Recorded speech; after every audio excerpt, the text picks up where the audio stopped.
নিয়োগ প্রক্রিয়া এটা শুরু হয়েছে বাংলাদেশ থেকে 900 বাইক রাইডার এখানে আসবে। এভাবে পর্যায়ক্রমে আরও বাইক রাইডার তারা নেবে। গাড়ি চালক পেশায় আবারও সংযুক্ত আরব আমিরাত যাওয়ার সুযোগ এসেছে।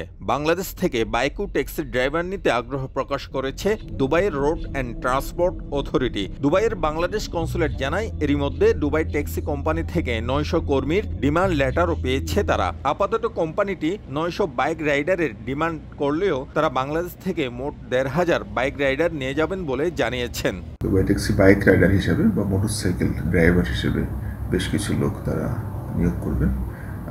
তারা বলেছে তাদের প্রায় 3000-এর মতো বাইক রাইডার প্রয়োজন হবে। বাংলাদেশ সরকারের প্রবাসী কল্যাণ ও বৈদেশিক কর্মসংস্থান প্রতিমন্ত্রী শফিকুর রহমান গত 24 মে দুবাই সফরকালে বাংলাদেশ থেকে শ্রমিক আমদানি করে এই ধরনের 16টি বড় কোম্পানির সঙ্গে বৈঠক করেন। কোম্পানিগুলোকে বাংলাদেশ থেকে দক্ষ জনশক্তি পাঠানোর বিষয়ে আশ্বস্ত করেন মন্ত্রী। এই সময় দুবাই ট্যাক্সির নির্বাহী পরিচালকও সেখানে উপস্থিত ছিলেন। এরপরেই দুবাই ট্যাক্সির পক্ষ থেকে এই ঘোষণা এলো। স্বল্পতম সময়ের মধ্যে এই রিক্রুটমেন্ট প্রক্রিয়া যাতে সম্পন্ন হয় এবং বাংলাদেশি কর্মীরা এখানে বসতে পারে স্বল্প সময়ের মধ্যে, সেই ব্যবস্থা বাংলাদেশের পক্ষ থেকে গ্রহণ করা হবে।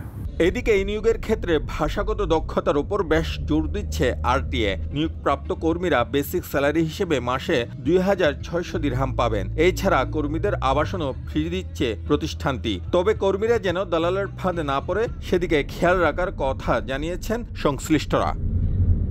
শিবলি আল সাদিক, সময় সংবাদ, সংযুক্ত আরব আমিরাত।